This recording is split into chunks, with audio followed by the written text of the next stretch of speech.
Hello, everyone, and welcome to Just DAO It, the podcast for people starting DAOs. I'm Adam Miller, and I'm your host. I'm the founder of My DAO, which provides legal entity solutions for DAOs. And prior to starting My DAO, I did consulting for people starting and operating DAOs. We're recording live again, as those of you watching the live stream know, and we'll publish it to our podcast feed later today. Hopefully, we don't have any technical issues, but if we do, I apologize for that. As always, the first half of the pod will be the DAO News Report, where I will summarize recent DAO news, and then Humpty, our guest, and I will talk about the news, and then we'll go into a little bit deeper of an interview with Humpty. Don't forget to check out our new DAO Masterclass series, which is also published to the same feeds, hosted by my colleague Jana, where she interviews DAO lawyers and other professional advisors about interesting topics related to DAOs. So, Humpty, welcome back to the show. Would you start by giving us a bit of an introduction to yourself for people who don't know you yet? Sure. I expect a large population not to know me. So I'm Humpty Calderon, a longtime contributor in the Web3 space since before it was called Web3. I entered in 2016 purely as a speculator, learned about Bitcoin, thought that might be something cool to diversify my portfolio with. And as many people do, I think we fall deep down the rabbit hole once we understand both the technical, financial, and philosophical applications of that technology. Started my first business in Web3 in 2017, got acquired in 2020. Have been since more interested in the decentralized identity and data space. Have contributed to several different projects and products, in particular over at Ontology, working on OntID, working on OScore, Onto Wallet, and more recently, I think what most people would recognize me for is the work that I did over at Orange Protocol, which was released last year, and really I would call V1 of what we're doing over at Mosaic now, which is the new company that I formed, which is really looking at how decentralized data could be used to create composable experiences, but also how it could be used to reward people better. Yep. Awesome. Love it. All right. Well, we will go deeper into Mosaic later on in the episode. We'll also talk a bit about what Humpty and I have seen change in the world of DAOs over the past year or so since Humpty was last on the show, and where we see DAOs going and how we think they can best succeed. So turning to the Just DAO It News Report. Again, Humpty, let's I'll go over these stories and let's try to break them down, agree, disagree, think about what's relevant about them for people starting DAOs or leading DAOs. First story of the week. This is from Reuters. Big news. Ripple Labs notches landmark win in SEC case over XRP cryptocurrency. So if anyone hasn't heard about this yet, this is huge. It doesn't specifically apply only to DAOs, but we'll talk about at least one example of how it's already potentially applies to a DAO, but it applies to all of us in Web3. So this is a case that's been being adjudicated for a long time. It's Ripple versus the SEC. The SEC sued Ripple and basically said, your token is a security, therefore everything going on here is illegal, you're not following the right rules, etc. And if the SEC won, that would be the end of Ripple and potentially the end of a lot of crypto projects, because a lot of crypto projects have tokens, and in a lot of cases, they're in some way similar to the XRP token. What's awesome is that the judge actually really understood crypto, dug into the true merits of the case, the nature of XRP, and handed down a decision that is mostly positive for Ripple and for Web3. So this was huge news. It could have very much gone in a different direction. I'm going to just try to summarize it for people, the judge's decision. Basically, what the judge said was just a token by nature of being a token doesn't make it a security. And just because you bought that token doesn't make it a security, right? If I'm like, hey, I have these Atom tokens, Humpty, you want some? Sure, I'll buy some. That's not a security because I haven't created the circumstances around which something would be considered a security, which is giving Humpty the expectation of profiting off of that token and an expectation that I'm going to be doing a lot of work to make that token more valuable so that he will profit off of it. If on the other hand, I'm running a business called Atom Business and I create an Atom token and I say, hey, Humpty, come buy this token because you're going to get rich off of it, then that is a security. So what the judge is saying is it depends more on the nature of the transaction itself, not just the underlying token. And I think that's what all of us in Web3 were really hoping for, was for some recognition that you can't just treat every single token the same. It's got to depend on the circumstances, and not only the circumstances of like, what is that project actually doing? How is that token actually used? But also like what was the nature of the transaction? Like buying an NFT on OpenSea, probably that just doesn't feel like a security, right? That's not like buying a stock. At the same time, if I have an NFT project and I'm like, hey, everyone, come buy my NFTs because you're going to make a lot of money, come invest in my NFTs, well, then that transaction is a security. So really awesome case. And would love to get your thoughts on it, Humpty, as well. Yeah, I think it's an interesting distinction, right? To make. And I think it's one that for a while has been debated, obviously within our circle here in the Web3 space, and seems also, in the legal space. It's just what what this brings to mind is the influencers, and I'll put that in really big quotes, that were in the space. I know early when I was coming in 2016, probably even before that, it just was not in my radar. And more recently in 2020, people that were hired to shill, a particular token. It is really interesting the narratives that they use to drive, attention, hype to a certain project, a certain token. I wonder how all of that will be, like what the fallout to that's going to be. That's really what I'm curious about. As far as like the nature of tokens, I think to you and certainly to me, it's not a big surprise that not everything is a financial instrument. I think several projects made it very clear from the very beginning that these tokens were valueless. And then inherently, then any value accrued after that was just speculative. It was not at all anything to do with the actual utility of the token. And so it's great to see a judge make that distinction and rule on the case based on that distinction too. Yep. Yeah, totally. It's awesome. And, at its core, a token is like a spreadsheet, right? It's literally just keeping track of rows where each row is like a wallet address. And then the next column to the side of that wallet address is what's the number, right? And so to say that like that software running on a distributed computer is always a security would be ridiculous. I think that if you look at the narrative of them being valueless governance tokens, the value, then the utility is your accrual of these tokens and the number of tokens, right? If you consider yourself a token whale, like I have a lot of tokens in my possession, is because I want to impact the way that this project will operate. So I want to have that centralization of power, if you will, based on what I believe to be important for what you're doing and the ecosystem as a whole. I'll use, Uniswap would be one. Yearn would be the best example, in my opinion, because I think Andre came out from the very beginning and said these are valueless token. They're worth zero. If I collected, say, 1 million of those tokens, I wanted to have the biggest voice in that space. It wasn't because I believe that to be worth X amount based on the number of tokens that I was able to purchase for myself.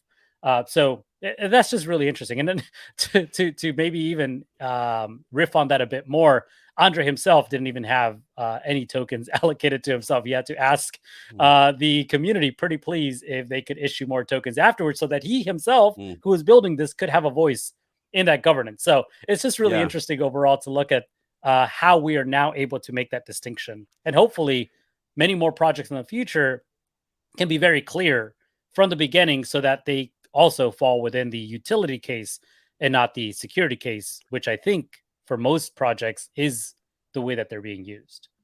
Yeah, and by the way, I think it's okay for tokens to have value, right? I don't think a project has to say these tokens are valueless to avoid securities laws. You know, it's okay, for example, let's say you're that person who has 1 million governance tokens over Yearn.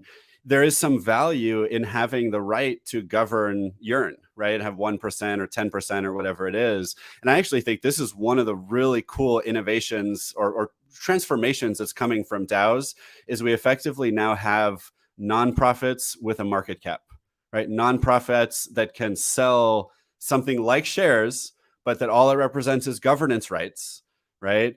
And by selling those governance rights, they're actually raising money that they can then use to go after their mission. And there's still a big difference between a nonprofit selling governance rights that, yeah, they might rise in value, but the nonprofit is not acting primarily to drive the value of that token up. They're never going to distribute dividends because a nonprofit cannot distribute dividends. And so for the first time in history, we have nonprofits that can do the same thing that for-profits can do, which is sell part of their governance rights, but not ownership because it's a nonprofit, to raise money. And I think that's huge. And I think it's even okay. I mean, look, neither of us are lawyers. I don't think you're a lawyer. I'm definitely not a lawyer. And obviously none of this is ever legal advice. But I don't think just because something that a governance token can rise in value, just like with XRP rose in value a ton after this court decision came out and very, very well might keep going up. That doesn't make it a security, right? The judge said it depends on the nature of the transaction in which you buy it. So I think even in the case of DAOs with tokens that people expect to rise in value, if you sell them the right way, you can still avoid having them be classified as securities by the SEC.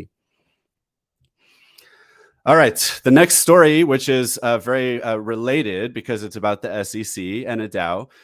This is from Cointelegraph, and the headline is, Barnbridge DAO calls halt to all work on DeFi protocol amid SEC probe.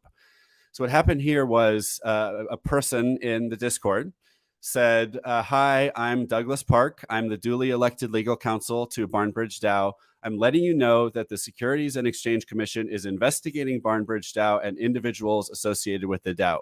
Because the SEC's investigation is ongoing and non-public, I am limited in the information that I will share publicly. He goes on to say the following two people will not comment on the investigation. I think they're two founders of the project. Thanks for your understanding. He says, everyone stop working on Barnbridge, take all your money out of the liquidity pools, like do nothing. Now, on one hand, not that surprising, and especially because the product they offer is a financial product, right? They're offering this token that allows DAOs to try to mitigate the effect of inflation and volatility by spreading their assets over a pool. So it's a financial product of some kind, and whether or not it's a security, I think, is a different question. The reason this became a bit more of a story is people in the community came out and said, wait a second, how do we know that this is, first of all, really Doug, the lawyer? How do we know that if it really is the person who supposedly is a lawyer, that he really is our lawyer, and this isn't some kind of rug where someone's just coming in and lying to all of us so that the founders and Doug or whoever can run away with all the money and make it look like it was because of the SEC? You know, the lawyer there was no proof offered. There's no copy of a letter from the SEC. I think what's so scary about this is that no one knows if is there supposed to be a letter. Is this something that the SEC even announces in a manner that everyone would be able to verify and validate that they're actually being investigated?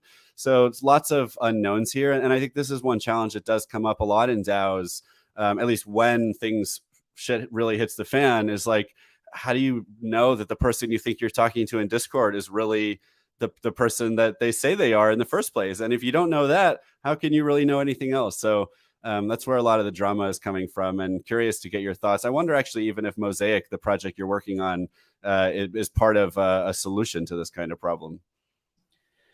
Yeah, I guess my familiarity with this is as much as I think I saw on Twitter. I guess now this is making more sense. Lord Tyler, whoever was going by that pseudonym, made a post on Twitter saying, I'm ceasing all work. I'm not going to be working on Barnbridge. That's the extent of my knowledge of this. But yeah, I think this hits on at least the point you were making, I think, in terms of who is Doug Park, hits on something really interesting, which is identity in a digital space, especially in one where we can be pseudonymous because there is no connection to our real world identity. And this is certainly something like a problem space that I was working on with ontology, looking at decentralized identifiers. And in their case, their implementation is called OntID, but there's just so many different types of DIDs based off of the W3C standard, where we could use some sort of identity that has been verified. Now, whether that's uses KYC or some other way of verifying, that really depends on the issuer. That depends on the verifiers, how much of their real identity needs to be attached to that. But at the same time, having a lot of those associations and things be private, right? They're encrypted. It's interesting because I think that this is going to be a bigger and bigger problem moving into the future with Web3. And yeah, I think even to some degree, we saw how being pseudonymous could negatively impact the social space in the traditional Web2 social space, right? There's trolls, people who hide behind avatars and fake identities to, put, basically do fear tactics and other just nefarious activities against, different groups and people. And so there needs to be a better way to ensure that the people who are in the space have some sort of verification, and more importantly, are earning some sort of reputation, so that that these people aren't just are who they claim to be, but also are reputable individuals, right? And so to that point, I think the work that we did at Orange Protocol was really interesting because it allowed for the community to really attest to someone's reputability, right? Or a project to attest to a user's reputability on their platform based on certain activities on that platform. And I think even Mosaic extends that even a little bit more, where before with Orange Protocol, a project could say, okay, I'd like a group of my users to be segmented by this type of activity, and I want to reward them for that activity. We were issuing credentials, and those credentials could be used for accessing different types of experiences, or to be a beta user on a new platform, whatever. With Mosaic, now we're allowing not just the project to kind of dictate that from the very beginning in terms of the way that users should be segmented, but also for the community to go in there and say, oh, I think that this could be improved by making certain changes in the way that we are grouping these users together, the way that we're looking at the data that we're using to make these decisions, or the way that we are further segmenting them based on a ranking system of how they're using that platform. So it's really interesting. This community verified identity, community verified reputation, and then reputation weighted experiences, even reputation weighted voting, which was like a big thing back in 2020 and 2021. It's the reason why Orange Protocol was born, right? And why Mosaic continues to build in that space. So yeah, I mean, just to get back onto topic here, I think it's an interesting issue, people's identities in the digital space, and more probably interesting and complex in the decentralized space. So I'm really excited for the different projects and individuals that are working to solve some of these challenges. Yeah. So if I try to break that down and really summarize kind of how these technologies are going to help with this type of situation, what I'm thinking is, so a tool like Discord or wherever you're having your conversation needs to allow for some kind of digital signature, right? And maybe Discord won't do it. Maybe we need to use other tools so that someone can sign the message where he's saying, hey, I'm the lawyer, proving that the person writing the message owns a particular wallet. And then the DID, the distributed ID service that you were talking about a couple minutes ago, would connect that wallet with an actual person, or at least an identity, which is like maybe don't know their real name, but you know that it's the same person who also did these 50 other things in Web3 or in the rest of their life. Maybe you've even put a degree, from a college on the ID. And then finally, you have these reputation systems so that you can also go see, what has this person who says they're the lawyer, and we verified that they probably are that lawyer, what has this person done in this DAO in the past? Oh, well, everyone has verified that they did all the legal work that led up to like the environment that we have today in this DAO. And so you put all those things together, those three things together, and now when someone someone posts something like that to a Discord, you know that it really is who they say they are, and they really are the person that you're expecting them to be. That sound right? Yeah, I think that's a fair summary. I remember just to look at the Discord, I guess use case is James Young, the co-founder and CEO over at Collabland. He had mentioned being fairly close to the CEO of Discord, and how at one point they were considering using DIDs and VCs to attest user identities and credentialing. So I don't know where that ended up. Obviously, so much has changed since I had that conversation about a year and a half ago. But I think Discord and like many other social platforms, they can benefit from this type of not just robust, but cross-compatible identities. Because the thing with DIDs, right, and these W3C standards is that they're open standards. So the identity that I have been issued from one platform isn't necessarily just locking me in to my identity to that one platform, which is the case for most social systems today, social media systems today. One project to look at that I think one has been pretty is pretty far along in terms of using DIDs, and now has been pretty vocal about some of the things that they're testing these credentials for, is LinkedIn. So LinkedIn, or should I say Microsoft, has for a long time been a contributor to the DID space, through the W3C and the Decentralized Identity Foundation, and they have been implementing those identities in their products with LinkedIn. And I think this is a really interesting use case, because I think many people do lie about their credentials on LinkedIn. Now you can actually link your credentials using verifiable credentials. So I know I completed a course over at Wharton School of Business recently, and that was issued as a credential, and I thought that was pretty impressive. That is really cool. I'm gonna have to look into. I have a cybersecurity certification, so now I want to see if I can get that verified and put onto my profile. All right, let's turn to the next story. We have a couple stories about the topic of hyperstructures, and the first story. This is a blog article on a guy named Jacob on his blog. You can find it at jacob.energy, and the headline is hyperstructures, but I'll read the subtext. After spending 2 years working on Zora, I've come to realize how distinct our approach is. This difference comes from a fundamentally new mental model of what's possible and already happening with crypto protocols. The nature of crypto protocols opens up radically expansive new models to create invaluable public infrastructure. This view is so distinct that I think it warrants new language.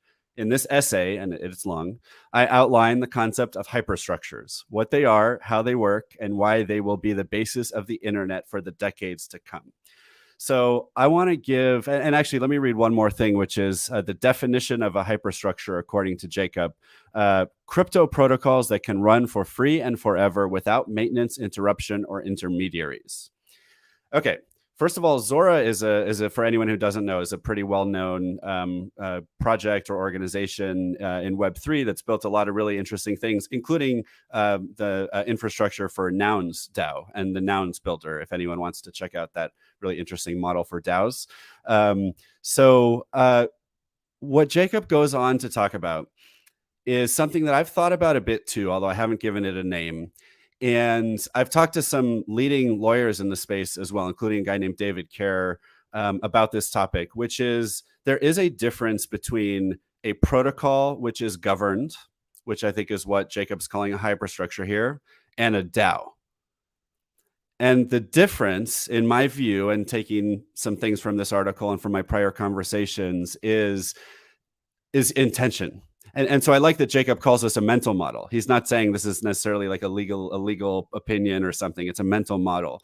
The difference is, think about something like the underlying protocols of the internet, like HTTP, right? Hypertext Transfer Protocol.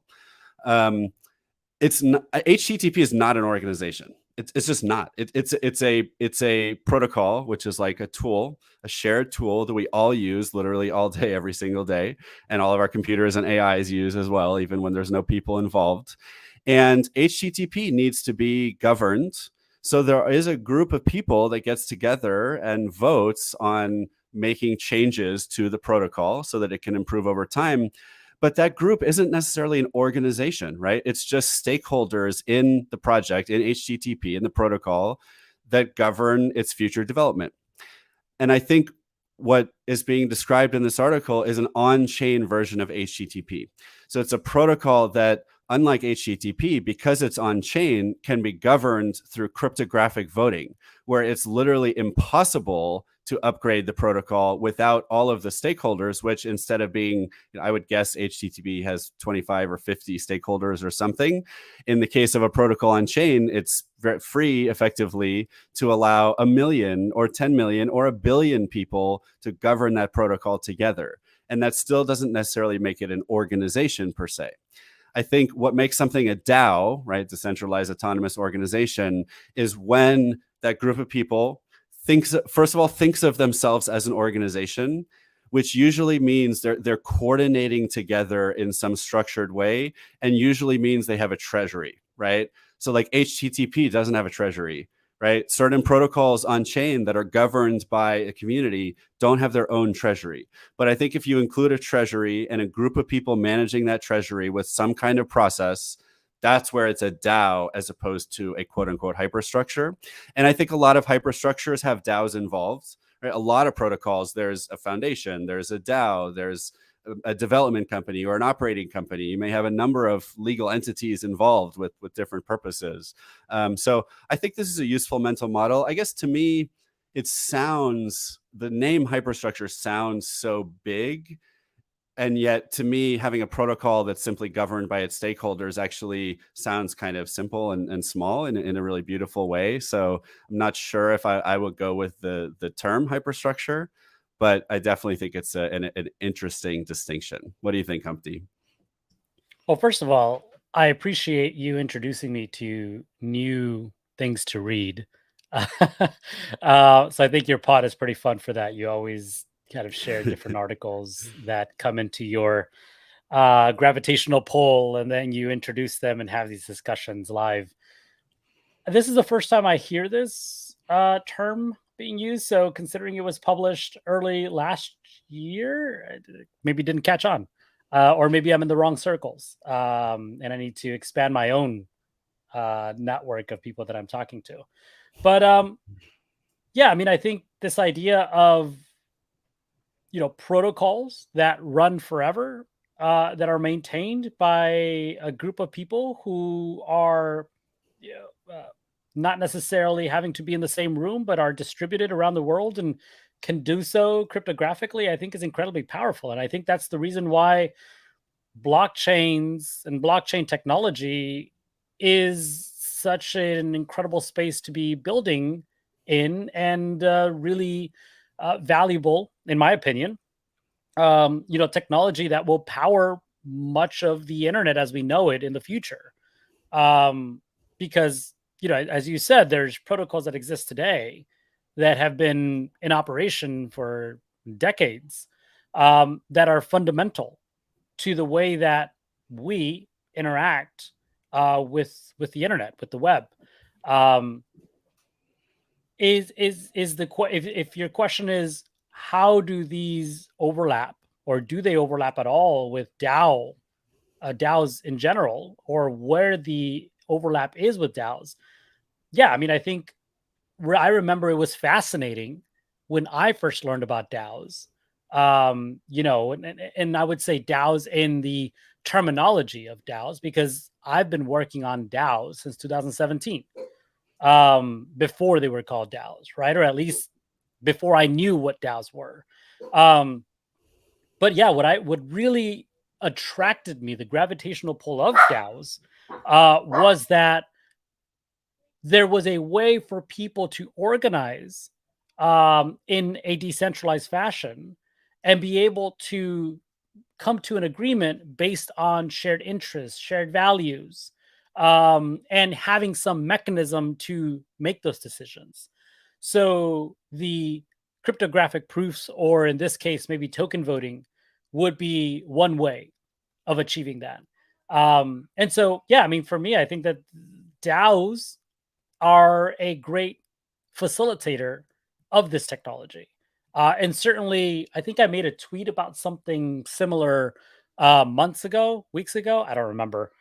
Twitter is like a decade and a couple of days, uh, where I said something to the effect that I was very excited about protocol DAOs because I felt like that was one of the more clear uh, use cases for DAOs, where there is this, group of individuals who want to see, who have an interest, who have an understanding, the knowledge to move a certain technology forward, whether that is product design, technological design, incentives, so that in a way that's decentralized. And one of the ones that I recently joined is the Farcaster DAO, or Purple Mm-hmm. DAO. Yep. And I really am excited because the people who are in that DAO are super, knowledgeable, but also super focused into their purpose for being in that DAO and moving certain things forward as an organization. Yep. And I think that's a great example. And actually, it's a good example that shows the difference between the DAO and the hyperstructure. I think Farcaster is the protocol, or arguably the hyperstructure, within which there will be a number of different organizations and stakeholders. Purple DAO is the DAO that says we're going to be the DAO that supports this ecosystem, and we're going to fund projects in the space and bring people together. So I think it also highlights nicely the difference between the two.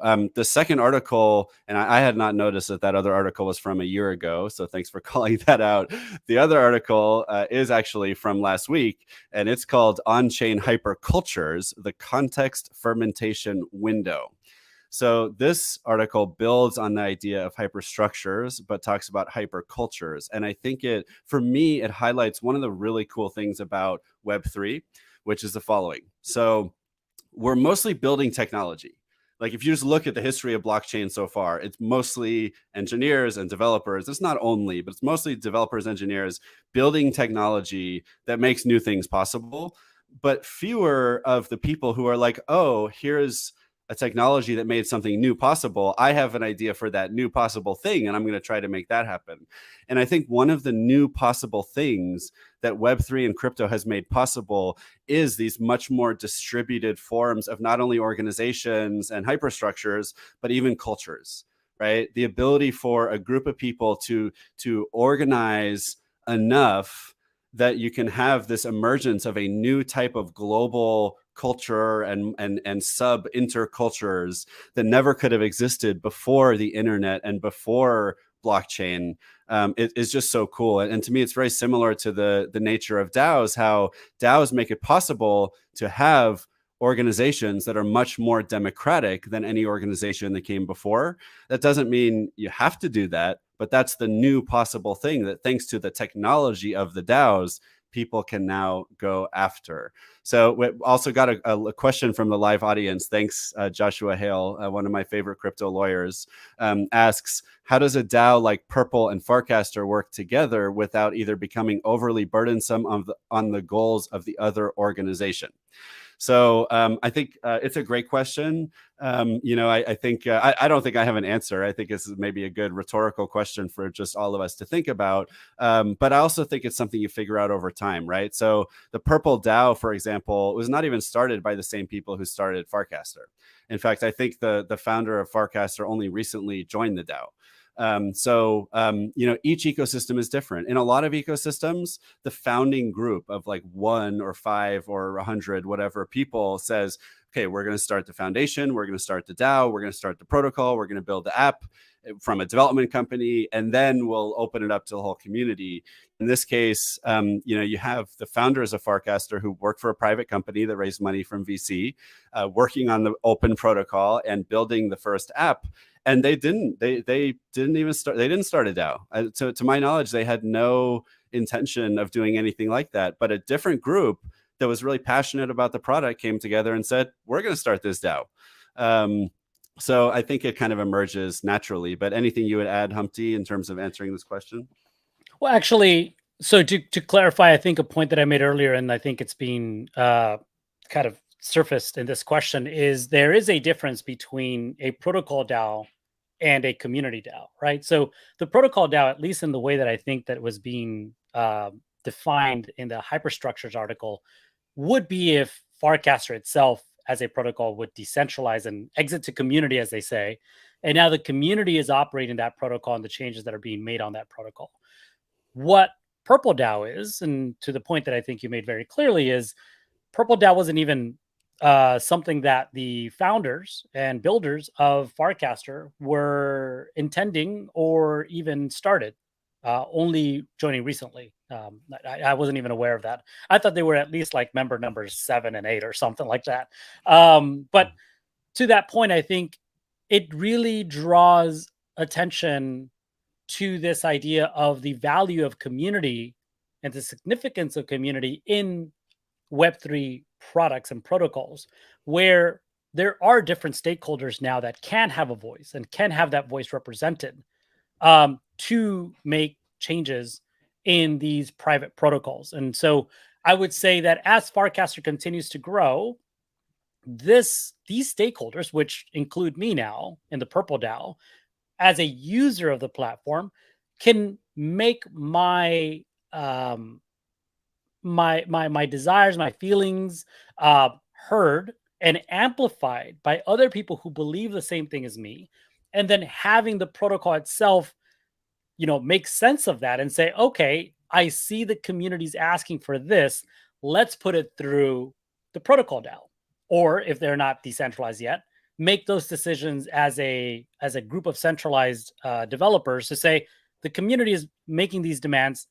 This is within the scope of what we can do.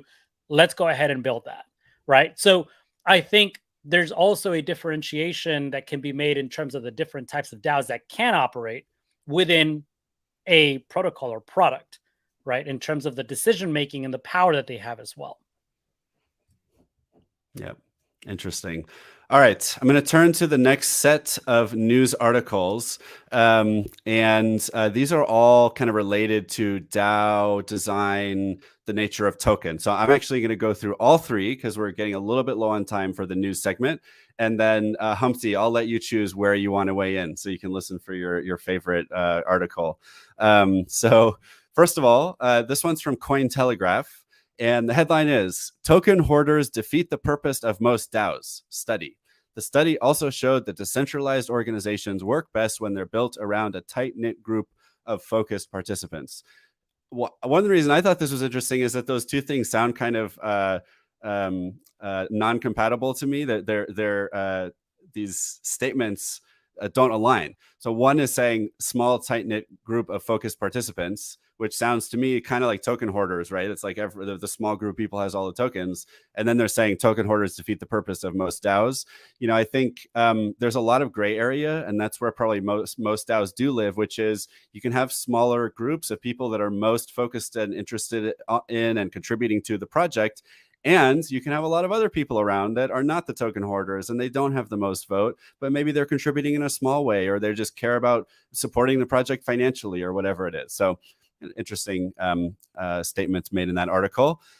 The next one is actually a tweet from Chase Chapman from a couple of weeks ago. And Chase says, things DAOs got wrong last cycle: permissionless contributions, token-weighted voting, and fear of delegating power, which leads to lots of bureaucracy. None of this means that DAOs are dead. It just means we need to evolve.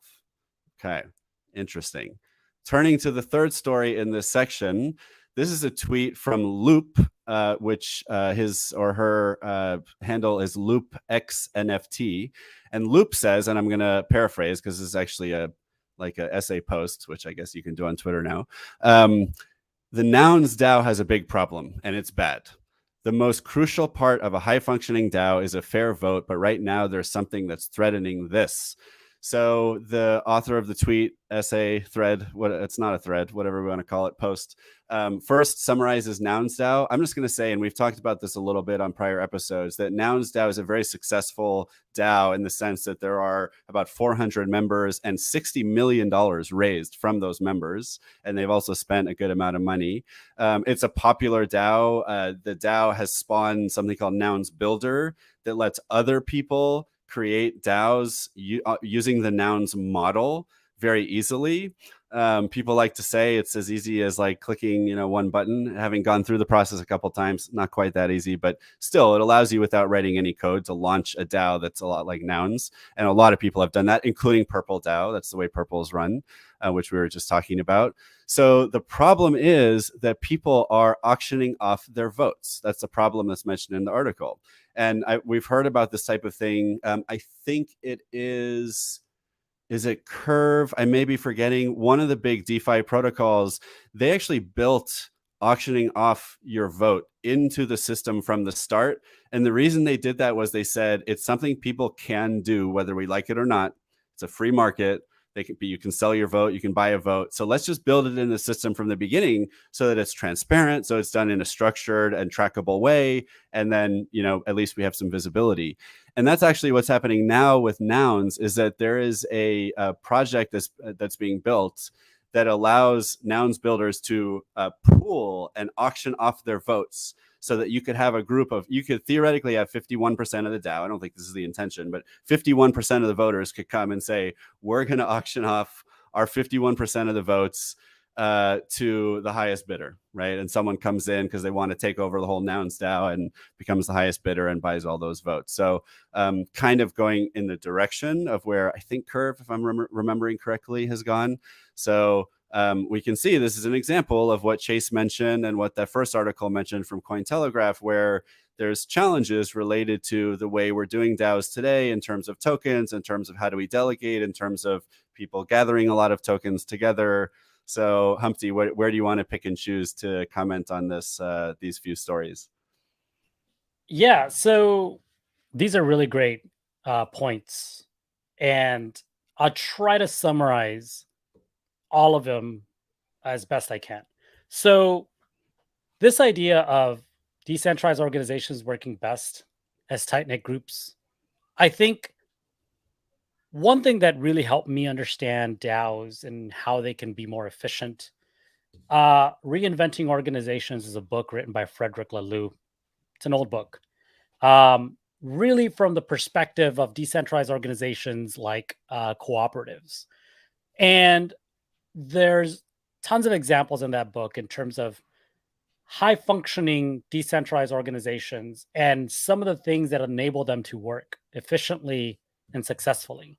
And one of the points that is made repeatedly is that smaller groups of people making decisions is much more efficient.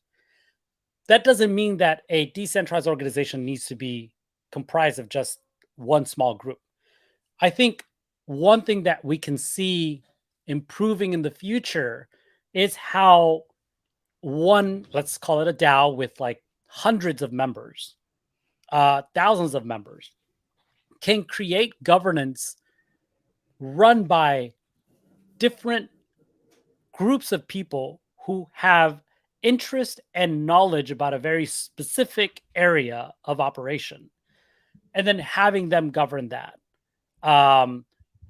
Everyone else who doesn't care or doesn't have the knowledge required to be able to make good decisions in that space of operation can definitely delegate their vote and should delegate their vote. So I think that's the point that Chase was making too. We should not be afraid of delegating our vote to other people. I think it just needs to be done in a way that permits for people who become delegates to be surfaced in some sort of decentralized and fair manner.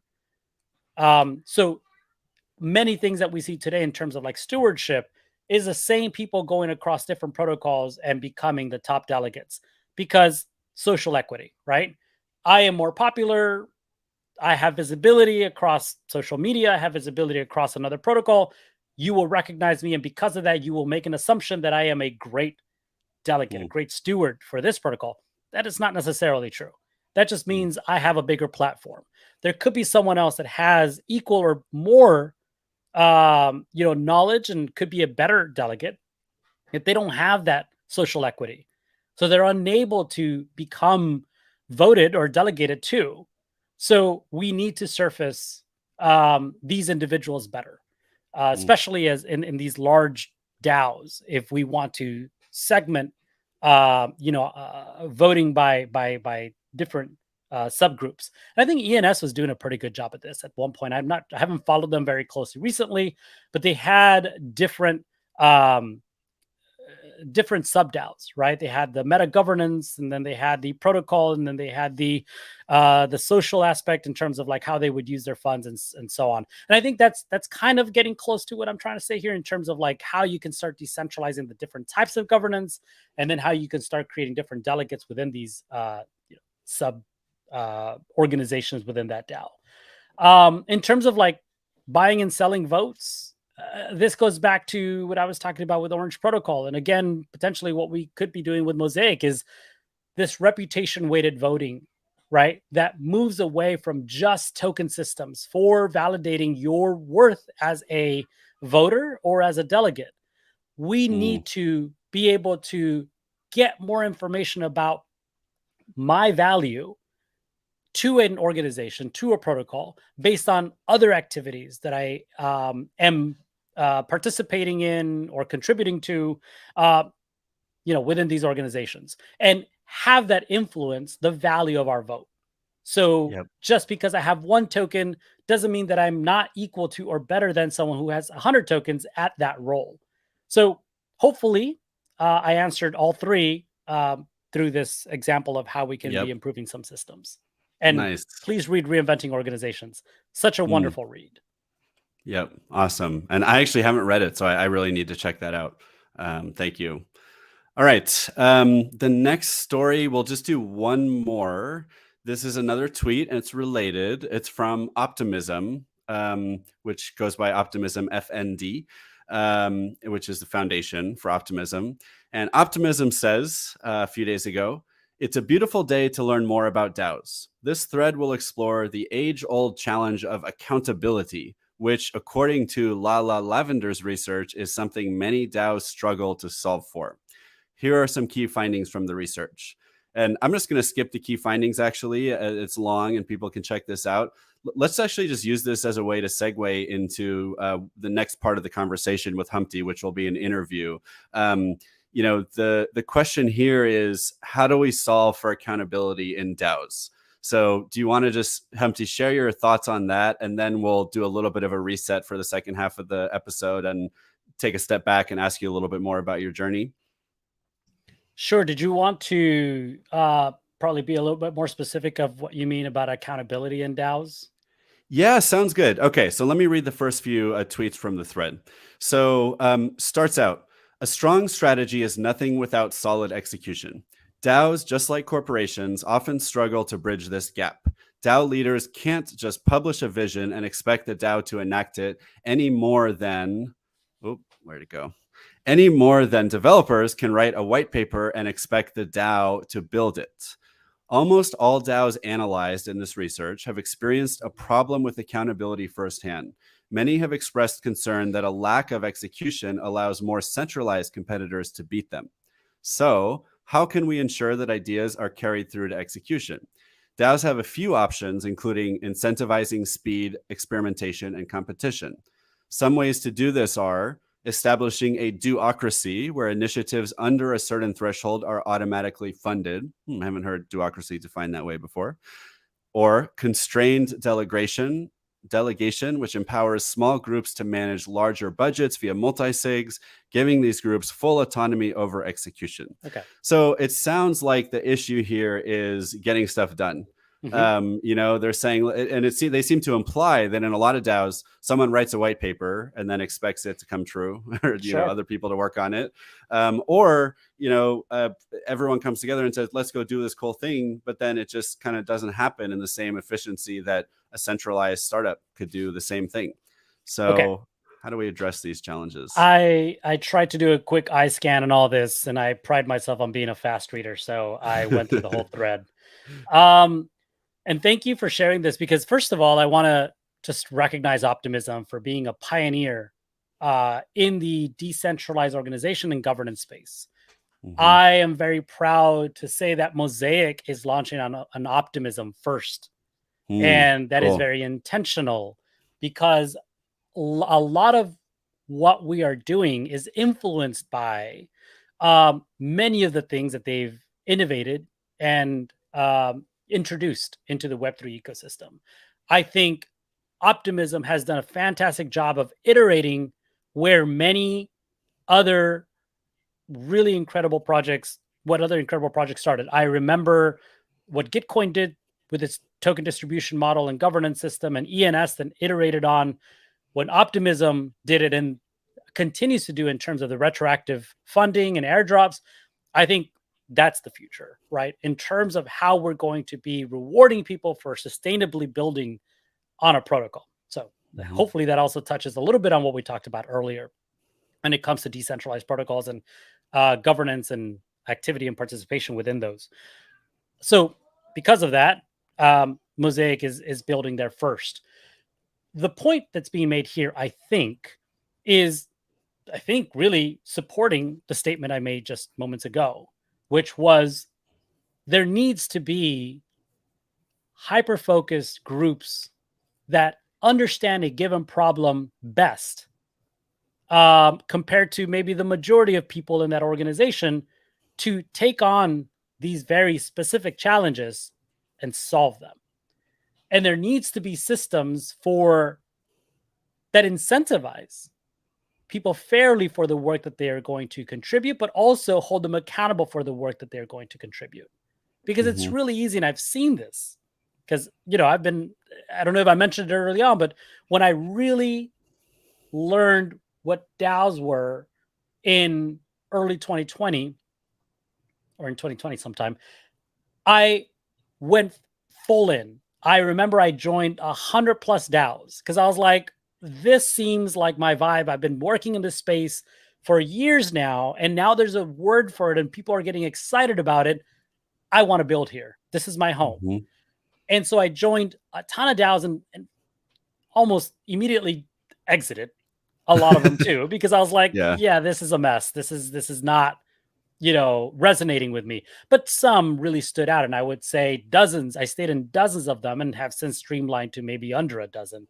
But the point is, one thing is people will raise their hands and say, I want to do this. I can do this. But there's no follow through.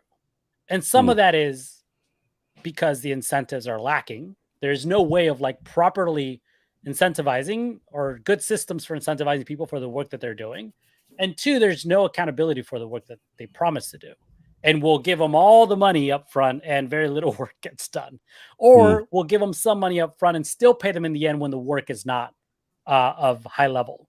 So I think it's important to recognize people based on their specific abilities and provide them with a platform to be able to verifiably attest to their abilities, verifiably claim these bounties, if you will, and then verifiably prove that they were able to successfully accomplish what they set out to do, and then verifiably reward them.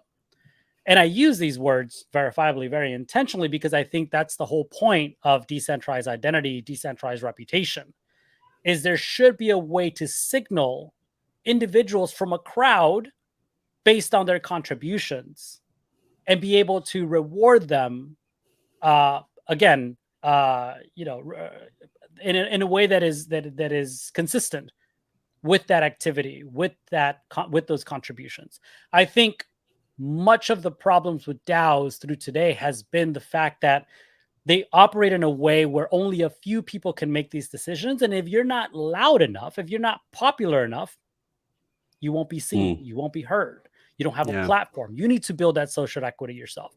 I think if we're going to be building in a decentralized ecosystem, we need to take advantage of the decentralized tools that allow us to be able to signal these individuals and reward them fairly.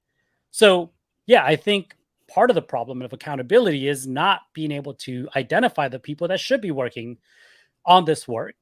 And then Mhm. there's no way to easily, incentivize them throughout and hold them accountable once they have completed this work, and then be able to continue to basically regeneratively build on this work within, with these tools. So I think the tools Yep. exist, but they're not necessarily talking to one another, or people are not Mm. using them. Is that related to what you're building at Mosaic? Maybe we could just start the second half of the show. So the Just DAO It interview, we've done Sure. more than half of the time already. But tell us a bit about Mosaic, the project you're working on. And I understand you recently got some grants, which is Mhm. awesome. So people obviously believe in what you're doing. Tell us more about what you're working on and why. Thank you. Yeah, so Mosaic, like I said, kind of riffs off of something that I learned when I was building Orange Protocol last year. And that is that decentralized data has the power to create better user experiences in Web3. What do I mean by that? One of the really cool things about blockchain is that there is a lot of data that is immutably stored on the blockchain, right? On a ledger, on a public ledger. And we can create tools to find meaning in this data. And that's what Mosaic is building. So our first product, Mosaic Insights, will provide meaning to user activity across different protocols, platforms, applications. Right now, like I said, we're really focusing on building in the Optimism ecosystem. Mhm. We have provision to the platform Optimism transaction data, Optimism NFT data, Optimism governance data. And our first grantor, Aave, um, we have provisioned their liquidity data. We have provisioned their governance data as well, in addition to other types of data that they're producing on their protocol. And the reason for this is we want to give these brands, these projects, a very clear sense of how and where their users are active most.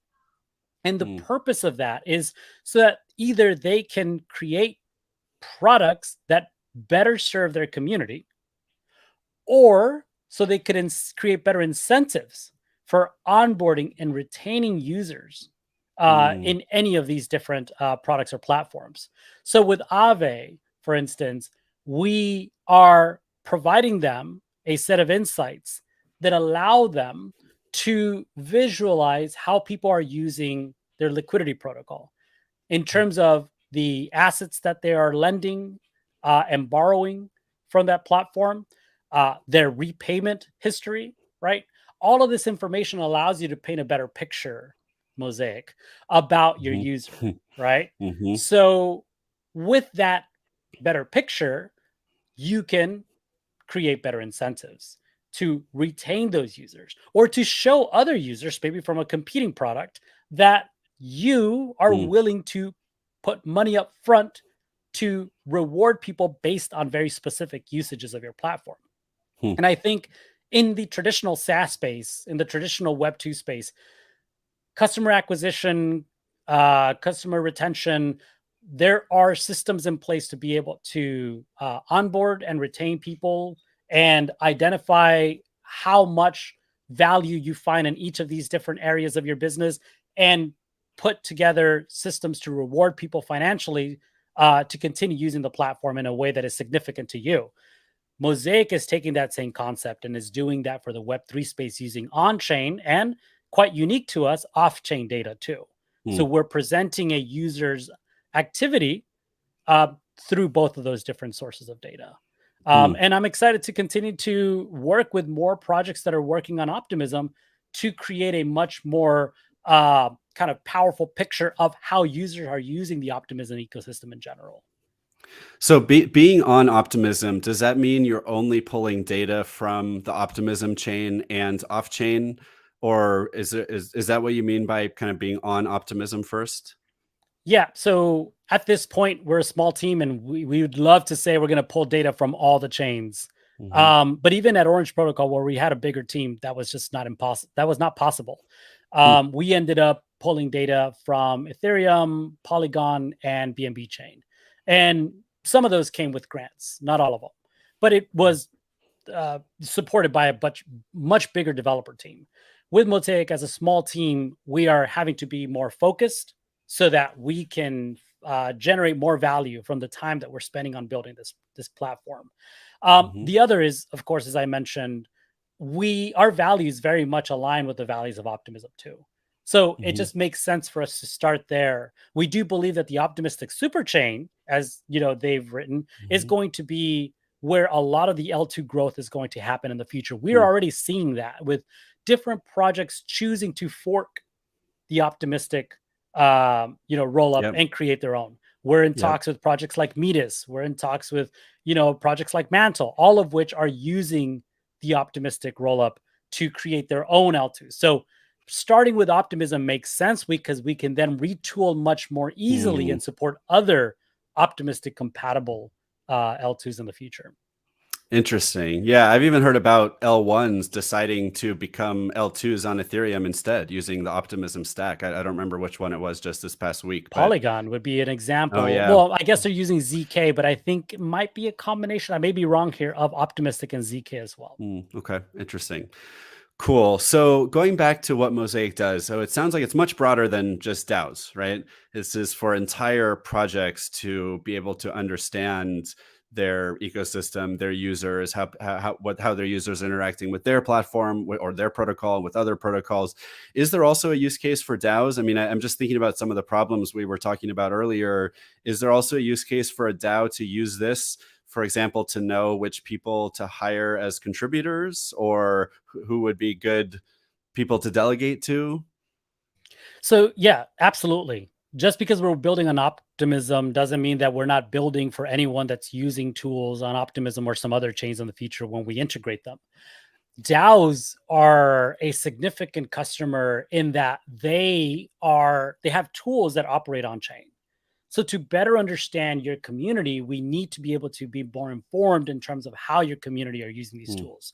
So if I'm a DAO and I have a token and I'm using that token for governance participation, I'm using that token for liquidity. All of this can be introduced or already exists on Mosaic because we are provisioning data through Etherscan, for instance, or we're provisioning data from Snapshot. We intend to add more off-chain data, such as Gitcoin grants in the future, so that we can show you how your community is contributing to your projects too, not just how they are contributing in on-chain activities and liquidity, but also say you're a smaller DAO and you have a grant on Gitcoin, you want to see who's contributing to your grant, right? Yeah. Or you're a bigger DAO and you have smaller projects that they have a Gitcoin grant. You want to see how your community is contributing to your ecosystem. So at the end of the day, all of these different data points are going to allow you to paint a better picture of your membership and be able to reward them or incentivize them better as well. Yep.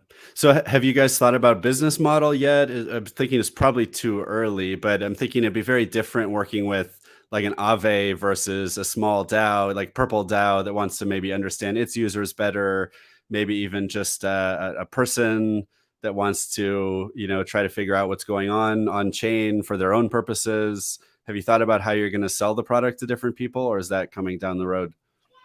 I mean, so we're very much inspired by the SaaS models. And so we would have a freemium product that would allow for any user or organization to use the product to create these different insights from a multitude of data points that we have provisioned to the platform. There will be added features that will be subscription only, and there will be some features that are probably going to be enterprise only because of the costs associated to them. One of the things that we're researching and looking to implement within the year is AI, as you know, has really taken a lot of the attention of creators, developers, funders, because I think that it really unlocks a lot of value in the way that we would normally operate. In the case of Mosaic, we would use AI to basically accelerate the data graph that we're creating on our platform. And what I mean by that is right now the team is bootstrapping a set of models to the platform so that it's usable. In the future, anyone, you or an organization, can come onto Mosaic and create your own models, which, by the way, you're going to be incentivized for creating, right?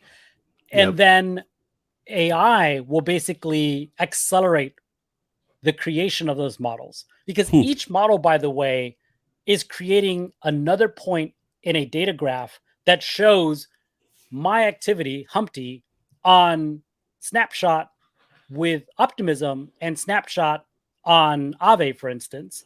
But also, more interestingly, in the future, my activity, because remember, a lot of these are EVM compatible, Optimism compatible blockchains, my activity on Optimism and my activity on Arbitrum and my activity on Mantle as well.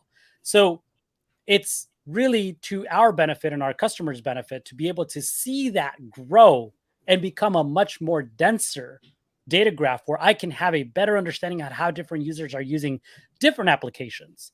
So that, again, as a developer, am able to build more efficiently and understand how my customers are using my platform and where I should be building next. Cool. Makes sense. Okay. So some overlap between what you're building and DAOs, a lot you could say. And you also mentioned that you're part of around a dozen DAOs, previously many more, maybe now a little bit fewer, which is a lot. I mean, even as someone who works in the DAO space and talks to DAO people all the time, see a lot of people say it's too overwhelming to be part of more than a few.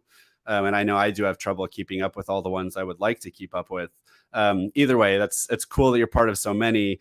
Would you share with us some observations on, over the past year, especially, what is going right and what is going wrong with DAOs, and especially what's going wrong? Because I hear, from different corners of the internet, different corners of the world of DAOs, some people get really frustrated, right? You have a bad experience with one DAO, and sometimes you're ready to write off DAOs in general forever. And maybe you're just feeling very passionate at the moment about what some DAOs are doing wrong, and so you write a thread about that. I would say also virtually everyone I know in the DAO space remains incredibly optimistic about what we're doing, what we've done, where we're going. But even those folks would acknowledge that there's some, big roadblocks or challenges we need to address. So what would you say are some of those highlights in terms of things we're doing wrong with DAOs? So I've been pretty vocal, both on social media and in some of the DAOs that I'm actively participating, to say that, to agree with the statement that Chase made earlier, that there is a lot of improvement that we need to make to improve DAOs and to basically on the next cycle to become a much more usable product, right? To make DAOs really something that are usable beyond maybe a niche group of believers and technology enthusiasts. And one of that is decision making. We need to, again, like something I mentioned earlier, we need to look at the tools that are at our disposal, some new, some old. DID is not new. And find ways to implement that to create systems that operate without the need of some sort of centralized group of individuals that make decisions for everyone else. That's one. I think we need to be better at using the tools that are at our disposal. So one of the things that I think I've said recently and say often is this space is really about experimentation.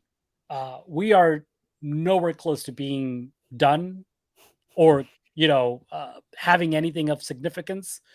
At this point, we are experimenting with the technology at our disposal and building really interesting applications and user experiences. So we need to experiment more. And I know sometimes that's hard because and I think I heard this before, we're afraid of what that may do to the token valuation because that's important to some projects.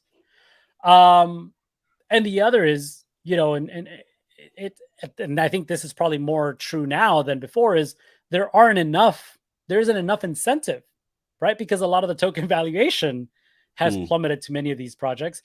There isn't enough incentive to be able to do the work necessary to build in this space.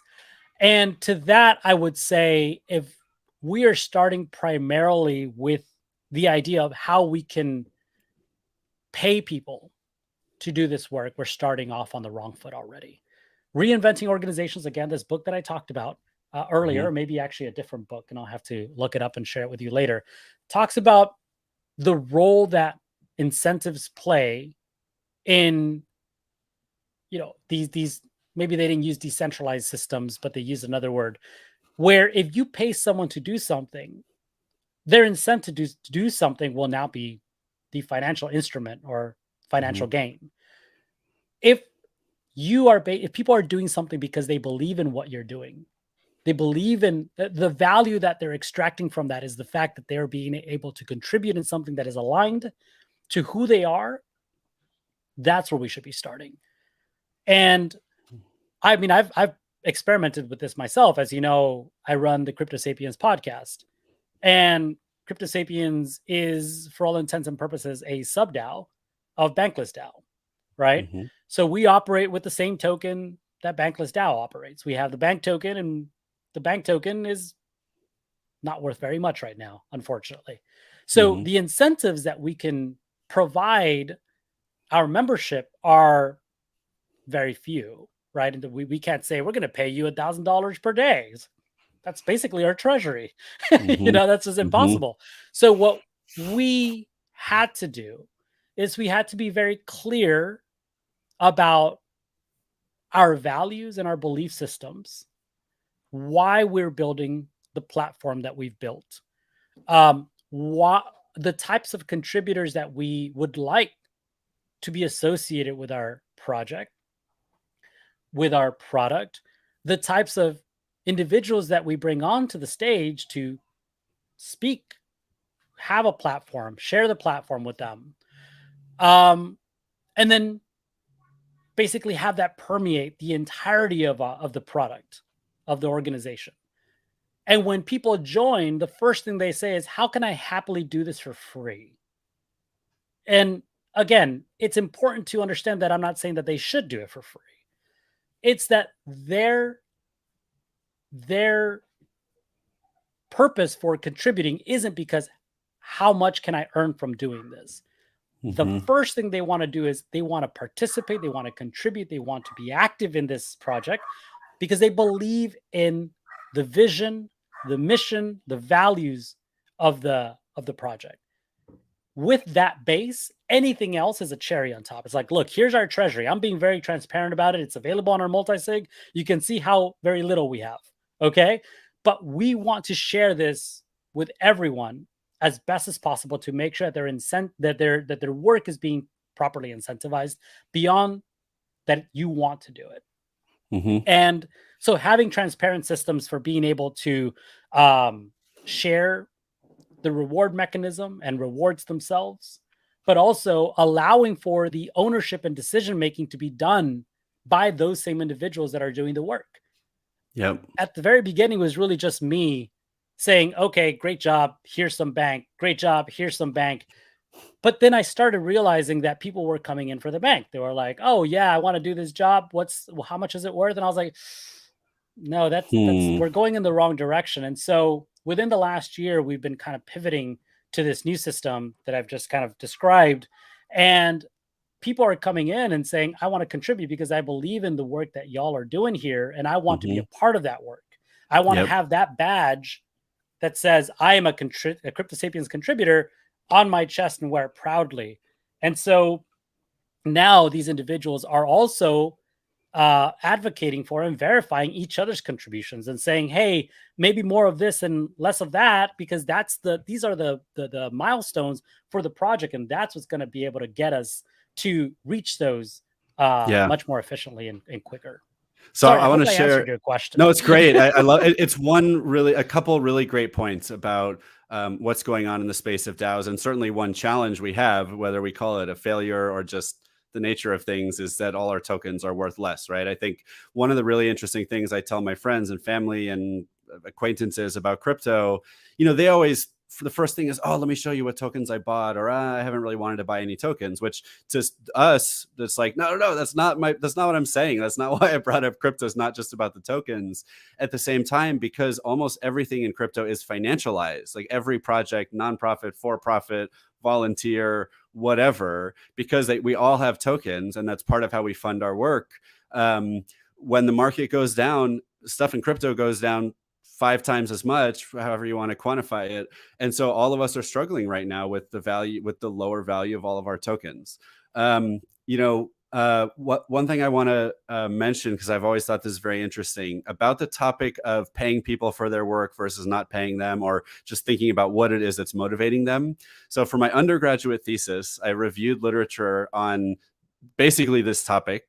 This was 15 plus years ago, and I don't remember my references, so take this with a grain of salt. But the idea was that, okay, so let's say on one hand you have a totally volunteer activity, like we're going to help build a house, right? Whatever, fix a community, a community's infrastructure, and you ask people to do it totally volunteer. You might get, let's say, X number of people participating, and those people will have Y impact in terms of, because they did it out of the goodness of their heart, they're why likely to want to do it again.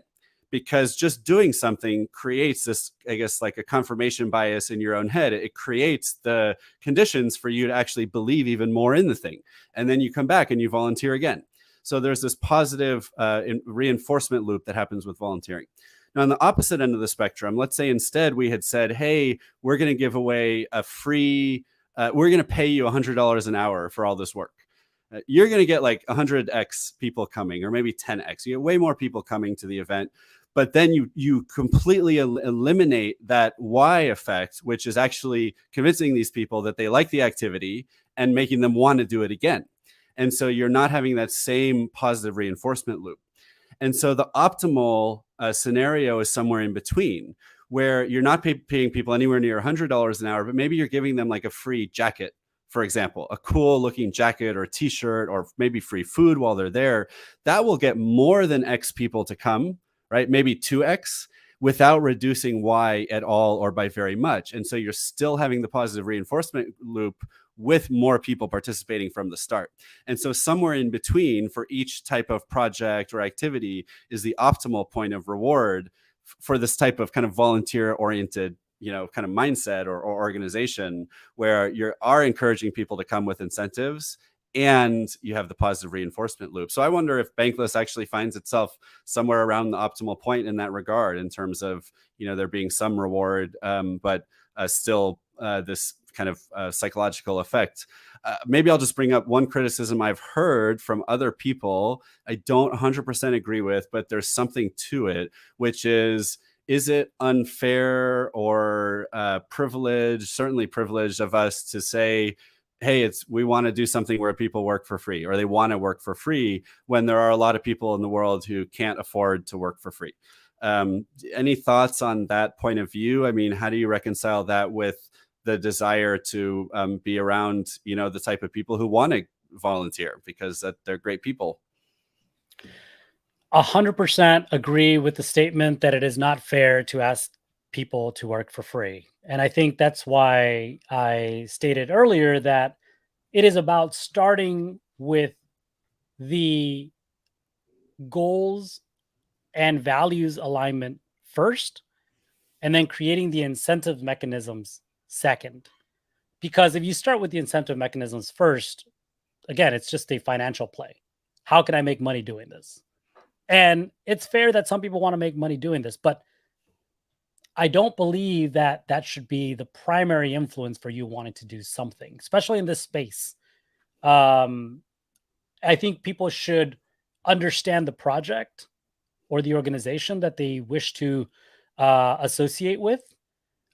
So for any Web3 project, your values should be written clearly somewhere. If not, this should be your website, your documentation should be written in a way that speaks very loudly about why you're doing things. I'm a big fan of a manifesto for that reason. versus a white paper. I think most projects could use with a manifesto. In fact, I'm writing the Mosaic manifesto right now, because it is a core truth, a core belief of me as a founder, as the core group of developers, contributors are coming into this project early to build it out, so that anyone who uses the product, whether you're an organization, whether you're a customer, you understand the benefit, but you also understand the purpose from a much higher level. And I say that only to, again, reiterate or emphasize the fact that when you join a DAO, you should understand very clearly why they exist, why the founders chose to create that in the first place, what their personal beliefs are, because I promise you that's going to influence very heavily into the way that that DAO will operate in the beginning. And once you understand that, go in and try to understand how you can contribute and find ways to become incentivized financially for doing that work. The way that we also can improve the incentive systems is, again, this idea of distributed ownership, where the individuals that are doing the work should be the ones stating how much they should be making, right? So I always at Crypto Sapiens say, I'm not the one that's going to tell you how much you're going to make. I could tell you what our base rate is, and you can tell me how much time you need to do to spend that. And then you will be remunerated based on that time. Or you can define a role with a set amount to be paid monthly. And then the group will vote on whether that is acceptable or not. And who gets to do it, right? Based on you put the proposal forward saying, I want to host a series of 12 episodes. Rachel, by the way, who just recently interviewed you on the Crypto Sapiens podcast. Wonderful interview. If you haven't checked it out, go to our YouTube and our Twitter and check it out.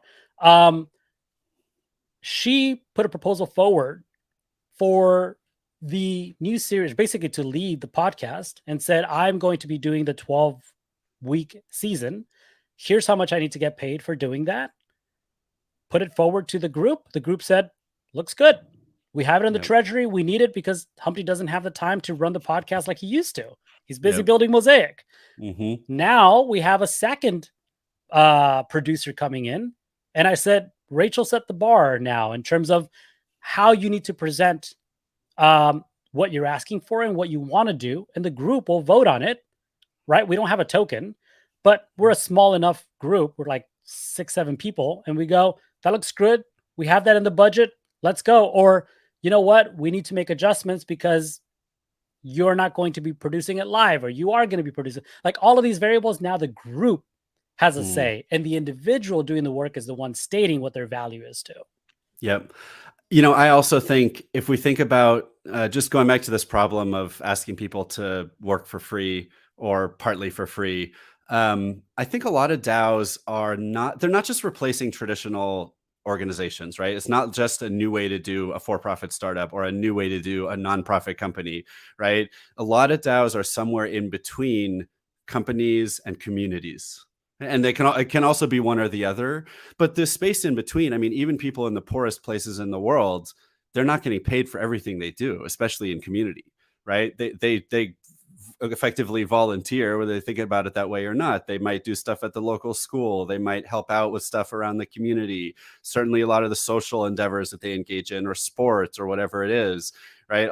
They do volunteer a lot of their time. So I also think it's unfair to think that just because someone is not wealthy that they can't volunteer their time, especially for an organization that's more like a community than a company. Well, that's a good differentiation to make. Right. Community is such an important thing, has been a very important thing to business for a long time, but we didn't have the necessary incentives for those communities or ownership to share with that community. Or governance tools even, right? I mean, if Nike said, we want to give all our customers a vote, depending on how many sneakers you've bought in the last year, you know, maybe now they know how many sneakers you've bought, but they didn't have a way to give everyone a token that allows them to vote on chain, you know, in a way that's practically free to Nike and actually govern something, right? It would have been at least at like more of a marketing ploy where you're telling them they have power, but then you can back out at any time. Whereas now Nike could say, come join the Nike DAO, where we give you $1 million a year to spend however you want, charitably or for product design, whatever. That's engaging.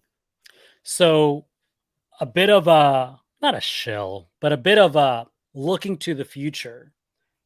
Mosaic, when we first started talking about it and kind of just riffing off of like what it could be, we believe that Mosaic could be a tool for the adoption of Web3 by traditional brands. And so we're starting to see a lot of brands experiment in the space. Tiffany, Nike, Adidas, they all did different collaborations with Yuga and Artifact, through acquisitions or just straight up collaborations to interact with the community, right, in the Web3 space and see how they could build with community. They have very little information about the Web3 space at large. Wouldn't it be great if there was a tool like Mosaic that can give them insights into their NFT holders and how they're interacting with the entire space at large to come in more intentionally and say, we're going to build this new product because this is what our customers are doing in this space. So this is of interest and of value to them. And this is going to be our V1 product on which we're going to build on. Data is what allows you to make better decisions. And so Mosaic intends to provide this data to the traditional Web2 space to continue that idea of like bringing in the next billion users to Web3. Well, by the way, what you're doing to me is table stakes. Like and I don't mean it's easy or simple or that it's already being done. I mean, it has to be done. And so, like, it's a given that a brand or anyone in crypto would want what you're building. So I think it's a really smart thing to be going after. I mean, relatedly, when I think about big brands and big companies getting into crypto and, believing that DAOs will be a really powerful way for them to engage their customers, what we're building also feels very important because big brands are not going to go start a DAO without a legal and regulatory framework in place, right? They're not going to just do what a lot of people in Web3 have done, which is go start it now and worry about legal stuff later. So I think it's a great use case for kind of the structured legal systems that we're building at MyDAO for bigger companies that want to get involved in DAOs or Web3 to be able to really solve legal first and then build the technology rather than expecting to do it the other way around. Well, you said one of your questions earlier was, what are DAOs doing wrong today? I think that's one of them. They're not considering the legal implications of organizing people in the way that they are. Legal structures are absolutely necessary to be in place for DAOs. I'm a strong believer of that. Some people might argue that not all DAOs need a legal framework. If I'm going to be a member of a DAO, I would be 100% more comfortable. Yeah. And I think in the near future, we'll demand that it has a legal structure in place. Otherwise, I can't join it. It's too much risk on my side to join a DAO that doesn't have a legal framework. Yep. Yeah. I mean, obviously, I totally agree. And maybe I'll just do the quick ad I normally do at the end because we're coming up on the conclusion anyways, that, at MyDAO, that's what we do is legal and regulatory frameworks for DAOs. We have a partner network of over 300 Web3 and DAO lawyers and tax advisors that we can connect people with for free. You don't have to buy our product to get access to that. And if you are a lawyer and you're interested in being a part of our partner network, obviously, please reach out as well. And we can fit you in, get to know your particular areas of expertise and help find you more clients by connecting you with the clients. So since we are about at time, Humpty, would you also share with everyone, where can people find you and Mosaic on the web or on social? Yeah, mostly active on Twitter at Humpty Calderon, though now with it becoming X, I'm not quite sure how active I'm going to be on Twitter or if it's going to continue to exist as we know it. So I am also very active on Farcaster. So I am at Humpty on Farcaster. And I say I'm probably posting there 10 times a day versus Twitter maybe once every 2 days. So it goes to show where my attention is. And if you really wanted to connect with me, you can go there. Mosaic is Mosaic Fun on Twitter. at Mosaic on Farcaster. And the website is mosaic.fun. Keep an eye out for our Insights platform coming out in our private beta soon. I would highly encourage, if any of this was useful to you, if any of this was interesting to you, please go sign up for the beta. Just created the new type form on there this weekend. So you can go to mosaic.fun, sign up to the waitlist, and be happy to start a conversation with you via email and send a demo as soon as that is live, and get you onboarded as soon as it is ready to go as well. Awesome. And we'll make sure there are links to all these things, and also the book, Reinventing Organizations, in the show notes.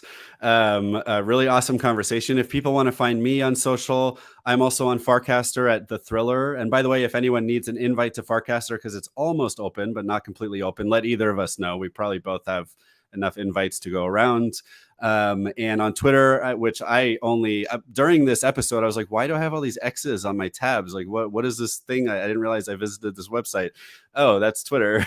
So interesting. New color, new logo. On Twitter, I'm 0xthriller, and my DAO is MyDAODS. That's MIDAODS, or mydao.org. Humpty, thank you so much for coming on the show. It's been awesome having you here again, and getting to chat with you again. It's always a pleasure chatting with you. We need to meet IRL soon, because we're pretty much neighbors. Permissionless? Oh, well, yeah, we should just meet up here, but I'll probably see you at Permissionless next. You'll see me at Permissionless. And the Farcaster meetup is this Thursday, so hopefully I'll see you there. Yeah, it's in Venice. LA? Oh, okay. Well, I will try to come to that. And MyDAO is going to exhibit at Permissionless, which should be fun. So everyone should come check us out there. Quick legal disclaimer. Obviously, as you hear from all the podcasters say, but it's true, this is not legal advice, especially because we're not lawyers. But even if we were, we'd have to understand the particulars of your case to be able to give you legal advice. Also, not financial advice. This is all business advice, or just for fun and entertainment and education. So again, Humpty, thank you so much. And thanks everyone for tuning in.